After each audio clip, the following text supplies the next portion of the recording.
Yes, that's the end of part one of the news bulletin on Good Morning Kenya, but we continue by looking at some of the issues that have been afflicting the country vis-a-vis the political stalemate that we have had, and all talking about conciliation. I remember from 7:10 thereabout, I'll be engaging a panel that will be talking about iron politics. Meli Lwanga is already here, James Mamboleo, and Ruth Mbogo will be joining me later in this program so that we look at some of the news making headlines, especially is there a need for the country to borrow? But before that, let's look at reconciliation and your rights and what you need to know about your rights. Just a few days after, the Anglican Church global leader, Justin Welby, toured the country, we have yet another pastoral team all the way from the United States, and that's led by Pastor John Tolton. Karibu sana to the program. Joseph Tolton.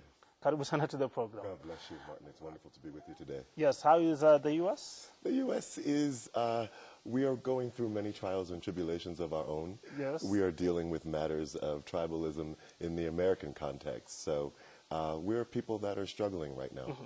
And when you talk about tribalism in the American context, you refer to racism? I refer to racism, but also there's ethnic tribalism in terms of our inability to welcome new immigrants, particularly those that are of Hispanic descent. Mm-hmm.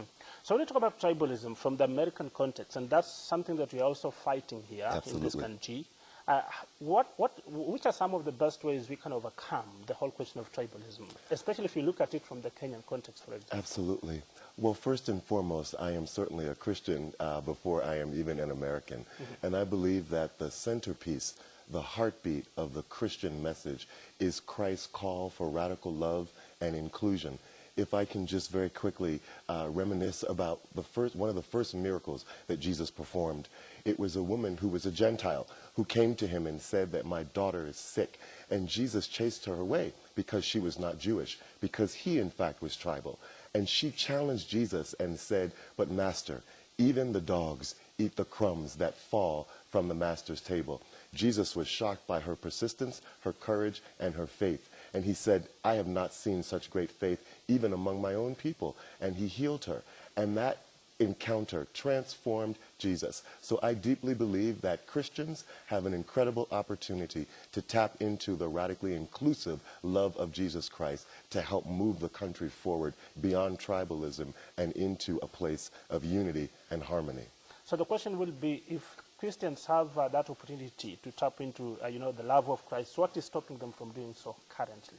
Well, I think that it's a lack of a focus on the love of Christ as the centerpiece and the calling card of our faith, and that oftentimes we get caught up in issues of dogma and doctrine. And honestly, there are times when we become more tied to our own ethnic identity than we are tied to our Christian identity. And we actually create fiefdoms within the kingdom of Christ. And so my message to the Kenyan people, particularly Christian people and people of all faith, is that we have an opportunity to be the light of the world that shines brightly, that says we have a common humanity, in that the Bible says that God made us all out of one blood. We are all created by one divine creation, and our diversity is only an expression of the diversity of who and what God is. Mm-hmm. So from the American context and even from the Kenyan context, what do you think are some of the leading reasons why we appear not to follow in the footsteps of Christ that should help us overcome the question of ethnicity, for example, negative ethnicity for that matter, Absolutely. tribalism for that matter, because as a country, we even divided along political lines, Absolutely. along ethnic lines. Absolutely. Because we have hijacked the gospel for our own purposes.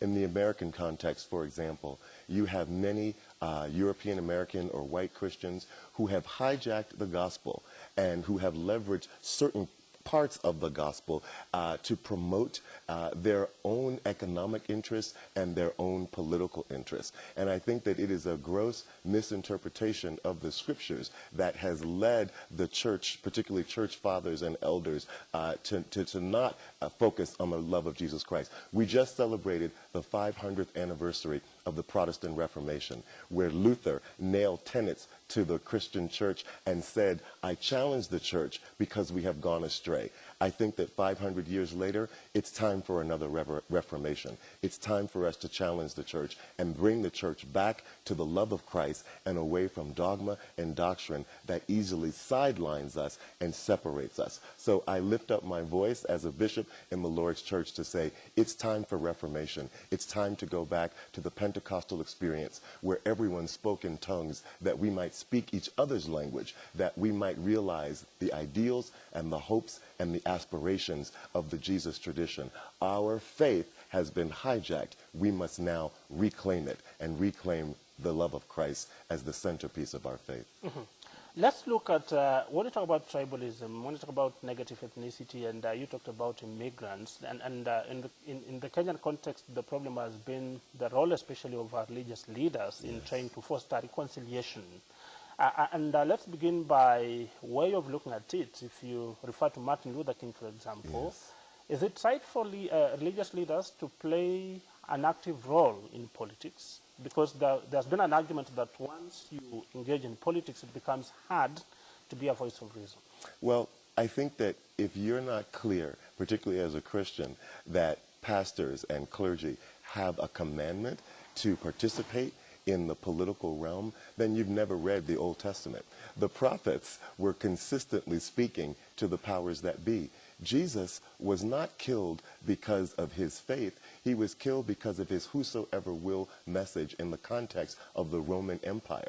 The Roman Empire killed him as a common criminal because he was beginning to unite people and to move beyond ethnicity. The Gentiles, the Syrophoenicians, the Canaanites, the woman at the well, the orphans, the widows, the eunuchs. Jesus said, I invite all of you to my table. And that unity and that harmony was threatening to the Roman Empire. So the crucifixion of our Lord Jesus Christ was ultimately a political event. So every pastor, every person of faith is called to the political context, because it is in that context that we speak truth to power. It is in that context that we raise our voice for the issues of justice. And the Bible says that what does the Lord require of us? That we would love mercy, that we would do justice and walk humbly before our God. We must be found in the heartbeat of the political conversation. That is the call of Jesus Christ. But in a country like Kenya, where,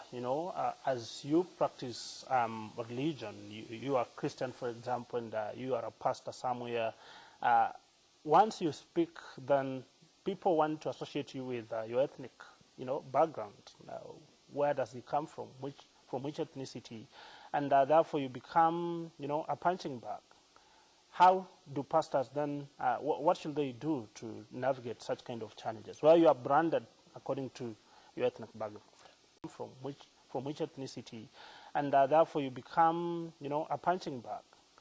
How do pastors then, what should they do to navigate such kind of challenges? Where you are branded according to your ethnic background. My organization, the Fellowship of Affirming Ministries, we have an alliance here in Kenya called the United Coalition of Affirming Africans Kenya. And we have brought together pastors from different tribes, from different ethnic backgrounds. And we are working harmoniously on one agenda, which is to lift up the love of Christ, which is to advocate for justice and a level playing field, that all Kenyans might have access to a healthy life in terms of an economically healthy life, in terms of access to health care, access to a political system where their vote is counted, that they might live in a society that is safe and that is just. So I think that what pastors must do is that they must reach out across ethnic lines, come together, form alliances that are then very public and show their community and be an example of what harmony and peace across tribes looks like. Mm-hmm. What about the question of commercialization? Because there has been an argument that it's no longer about Christ. It's about money. It's about the love for economic gains. And perhaps that's the reason why pastors are slowly not becoming the voice of reason. There are many things that my country has exported around the world. And one of the most unfortunate commodities that we have exported is called the prosperity gospel, yes, where we have absolutely commercialized the gospel of Jesus Christ. And your salvation is no longer measured by the love of God that you have or the internal peace that you have, but rather it's measured by your bank account, it is measured by the car that you drive, or the neighborhood in which you live. And that is because our faith, in my American context, has been, again, hijacked by those who have made Christianity a cog in the wheel of American consumerism. And we have exported that around the world. And so much of the work that we do in the Fellowship of Affirming Ministries is lifting up our voice to say that the gospel is not about what you gain, but the gospel is about what you lose. It is about what you sacrifice and what you lay down.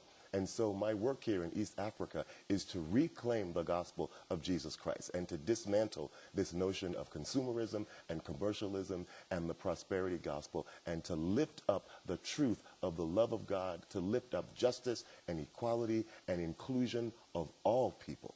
But is the church doing enough? And perhaps your church, and even you say that America exported some of the Yes. prosperity gospel, but are we doing enough to empower the flock so that you can discern and say, Pastor Joseph Tolton seems to be gravitating towards prosperity gospel. This is not what I'm after. This is not what I'm after as a Christian. Are we doing enough to empower the flock? I don't think that we are doing enough in terms of the Christian church at large. But again, Jesus started with just 12, and then his movement grew.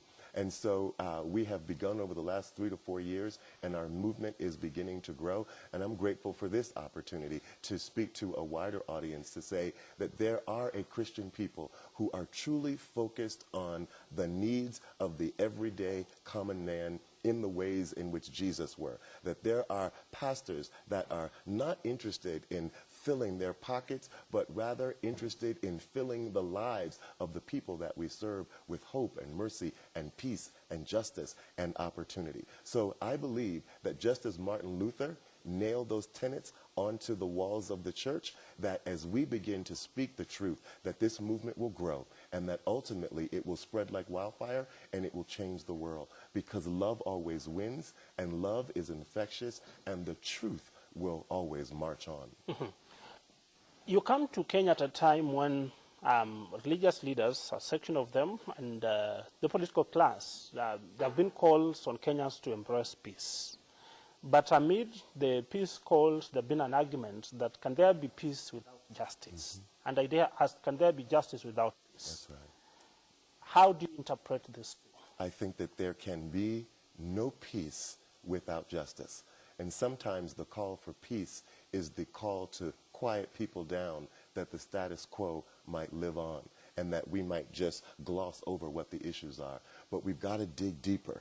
There is no peace without justice. And justice is not my side winning, but justice is equity for all people. Justice is when the needs of all people are fairly met.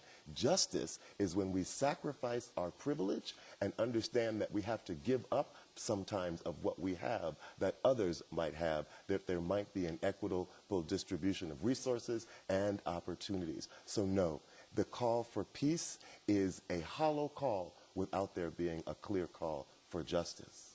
But then the question will be, when you go for justice, because you say there can be no peace without justice, what is the possibility that justice, while it's what you can call a precondition for peace, that it may trigger more troubles because sometimes it can be painful?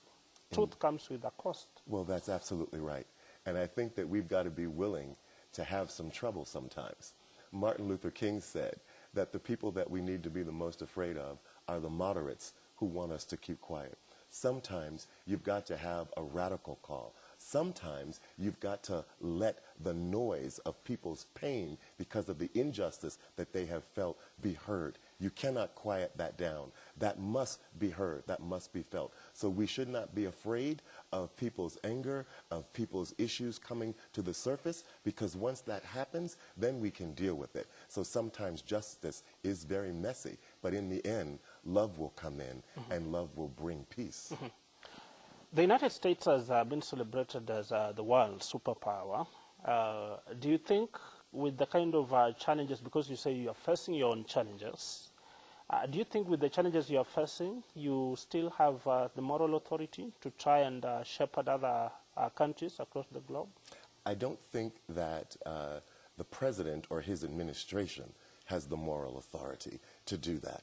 But I do believe that people of faith absolutely have the moral authority, and we have an imperative. We have a moral imperative to use our resources and our privileges in America to continue to speak truth to power. It is unfortunate that America's bully pulpit promoting human rights globally continues to shrink day by day. And so Susan Rice, the former National Security Director under the Obama administration, she wrote an op-ed in the New York Times, and she encouraged us, go abroad and present yourself as an ambassador of goodwill, promoting the values of inclusion and tolerance that have made America, America. So at a grassroots level, we must now rise to the challenge, and we must now speak truth to power. We must now be those that go abroad and continue to embody the values that have made America, America. So no, the administration does not, but we, the people, now have a right to take that mantle and to continue to promote justice. And I'm working with the Congressional Black Caucus, in particular, Congresswoman Yvette Clarke, to make sure that we continue to have Africa in our heart, that we continue to push back against the proposed cuts to the State Department in terms of aid to USAID, aid to the Africa Development Assistance Fund, the deconstruction of Obama's Power Africa initiative. We are working as African Americans to advocate and push back against the Trump administration to be sure that there is a just and fair policy from our country on behalf of Africa. What have been some of the reasons why there have been proposed cuts in aid to some of the initiatives in Africa? For example, the non-governmental organizations. That's what are some of the reasons that have informed the decision by the current administration? Because our president, his foreign policy is America first.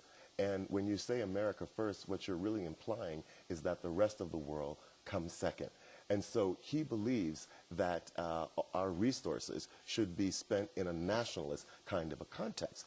And so it's that unfortunate mentality, and I do believe that there are also some strains and elements of racism that influence his policies. And so this nationalist wave among a certain group of whites, particularly poor whites in our country, who are the base that supports our president, that's the political base that supports his policies, which are undermining our commitment to Africa. And that is very unfortunate. But it is also the cry of a group of Americans who for many years were at the top economically. And now that our country is becoming much more diverse and that people of color are becoming much more economically are emerging, we are seeing now this resistance with some poor whites, and Trump has become their champion. But many of us have stood up and are very aggressively pushing back against the administration's policies. Mm-hmm.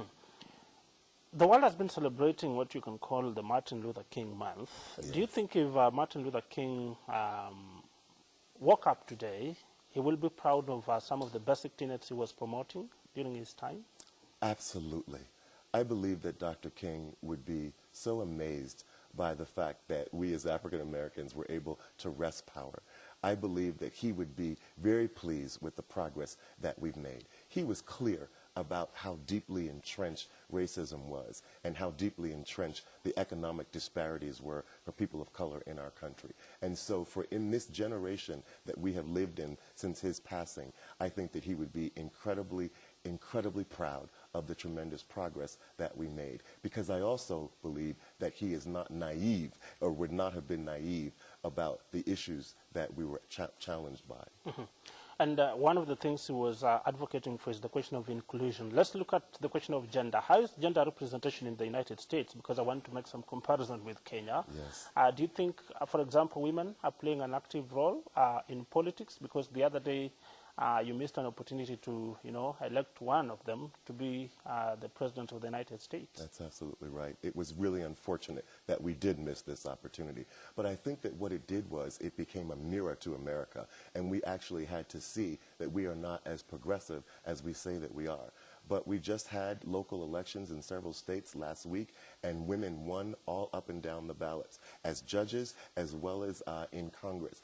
And unfortunately, there has been this wave of revelations of sexual abuse and misconduct by very powerful people in our society, from Hollywood to the political arena. And I think that that election was a clear signal that women have stood up and that women are saying, no, we will not be silenced. We will not allow sexual abuse. We will not allow our voices to be undermined. And I think that moving into the 2018 election, you are going to see a lot more women candidates, particularly as senators and as governors. And I think that for the next 10 years or so, it's really going to be the decade of women moving forward in the political arena, the economic arena, and beyond, for sure.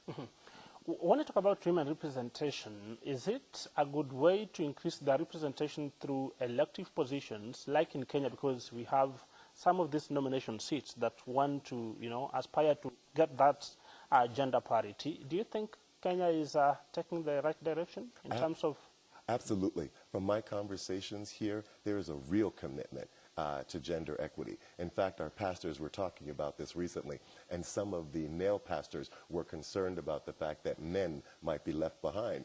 And I had to very clearly tell them that what they were saying was really about their fear about the fact that male privilege is being checked. And again, when you have privilege and you are committed to equity, sometimes you have to sacrifice your privilege. So I think that Kenya is absolutely moving in the right direction by empowering women, by being very clear about gender equity and about gender parity. And I think that you all are becoming an example for what can happen throughout East Africa and all of Africa. And I'm very proud of the work that Kenya is doing around gender equity. It is amazing. It's amazing. Let's go back to the question of reconciliation as we perhaps think of, when we talk about reconciliation, especially within Kenyan context, there have been a lot of focus that is given to Kenyans, that's at the lower level, but there's a lot of political grandstanding, if you may, among the country's top leadership.